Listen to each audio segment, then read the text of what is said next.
De base, j'aime pas les gosses, vraiment allergique, ça me répugne. C'est plein de microbes, je trouve ça dégueulasse. Sauf mon frère. Lui, il passe de sa propre transidentité. Putain, pourquoi j'ai autant de mal à le dire? Je le connais ce mot.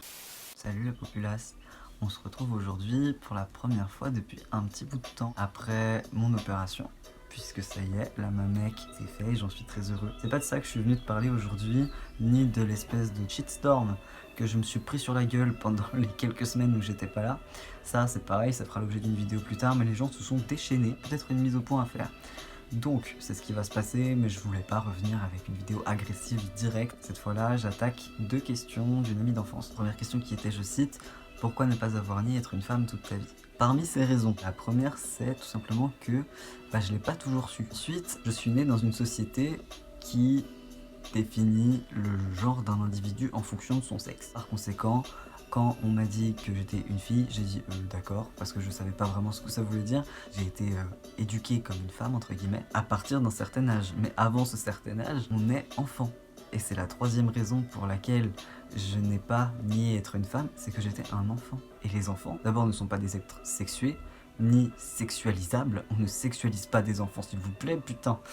Et ensuite, ce ne sont pas des êtres vraiment genrés non plus, tu vois. Des enfants, c'est plus des humains, apparemment. Pour moi, c'est plutôt soit des animaux, soit des monstres. Le genre n'avait absolument aucune importance pour moi à cette époque, puisque je savais pas trop ce que c'était, tu vois. Genre, j'étais là, et je kiffais ma vie. À cet âge-là, j'étais encore heureux.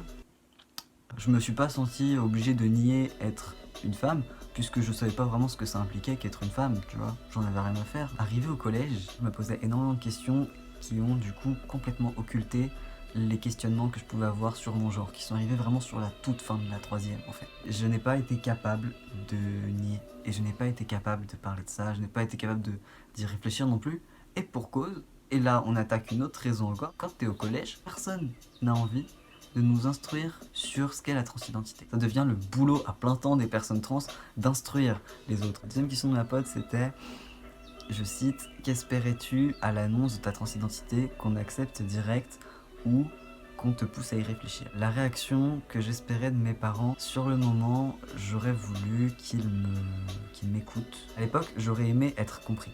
Mais c'était évidemment impossible puisque je leur avais rien expliqué. J'aurais aimé qu'on accepte la chose tout en m'aidant à cheminer en fait. C'est de ça que j'avais besoin parce que sur le coup, j'étais perdu, j'avais pas mal de soucis à côté. Donc, j'avais besoin d'aide, tout simplement. Cette question, elle est très personnelle. C'est-à-dire que là, je t'y réponds comme moi j'aurais voulu que ça se fasse, mais je peux pas parler au nom de quelqu'un d'autre. Ce que je vais faire à la place, je vais donner peut-être des petits tips sur, dans un premier temps, l'annonce de la transidentité, la façon de recevoir l'info dans un second temps. Quand tu annonces à tes parents, par exemple, mais ça peut être tes grands-parents, tes beaux-parents, tes tuteurisses, tes adelphes, que sais-je, que tu es trans, assure-toi que les personnes qui sont en face de toi soient dans de bonnes dispositions.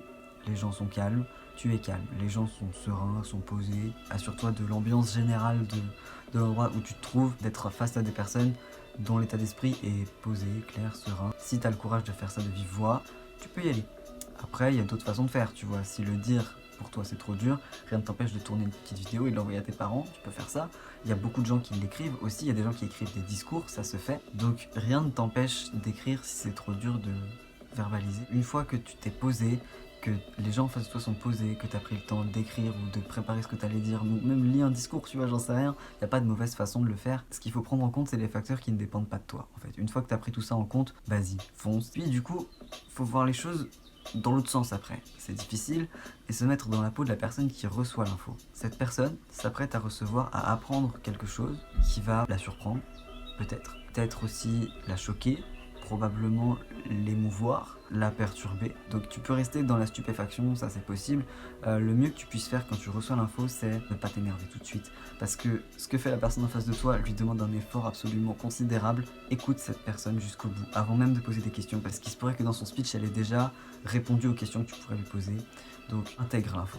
Et pour ça, laisse-toi le temps, tu vois, s'il te faut 2 jours, il te faut 2 jours, s'il te faut 2 heures, il te faut 2 heures, si en 10 minutes t'as capté, c'est bon, c'est vu, ok, et s'il te faut plusieurs semaines, et il te faut plusieurs semaines, c'est pas grave, chaque personne chemine à la vitesse à laquelle elle chemine. Dans tous les cas, le mieux à éviter, c'est vraiment que ça parte en engueulade, quoi, parce que il suffit de s'écouter un tout petit peu, et tu verras que ce que tu penses être réellement insurmontable. En fait, il y a plein de gens qui s'en sortent. Il n'y a rien de grave à l'annonce de la transidentité d'un enfant, d'un petit enfant, d'un adelphe. Cette personne vivra des expériences plus ou moins difficiles, plus ou moins tristes, mais aussi beaucoup de choses très heureuses, d'autant plus si tu décides d'accepter de l'accompagner. Le mieux que je puisse te conseiller, c'est écoute avant de réagir. Et ne sois pas dans l'opposition, parce que ça ne sert à rien de t'opposer à un fait. Exemple à la con, les chats ont des poils. Presque tous. C'est un fait. Ça sert à rien de s'y opposer, puisqu'ils auront toujours des poils. Toi, tu peux pour le raser, les poils ils vont repousser. Et bah, ton enfant, qui te dit que, écoute maman, je suis pas ton fils, je suis ta fille, c'est un fait. Et ça sert à rien d'aller contre. Rappelle-toi que de toute façon, quel que soit son genre, cette personne reste ton enfant. Peu importe son genre. Le genre dans la société dans laquelle on vit aujourd'hui prend une importance beaucoup trop grande, alors que on est juste des personnes avant d'être des hommes, des femmes ou des personnes non binaires, tu vois, quel que soit ton genre de personne non binaire, avant tout, t'es une personne. Le genre devrait pas avoir une telle importance. J'ai fini avec cette question, j'espère que j'aurai été clair. Je vais m'arrêter là, on se retrouve plus tard, comme d'hab. D'ici là, prends soin de toi, l'espace commentaire est tien si tu as des choses à dire. Et si cette vidéo t'a intéressé ou qu'elle pourrait intéresser des personnes que tu connais, n'hésite pas à la faire tourner. Comme d'hab, ça fait zizir. On se retrouve plus tard, la populace.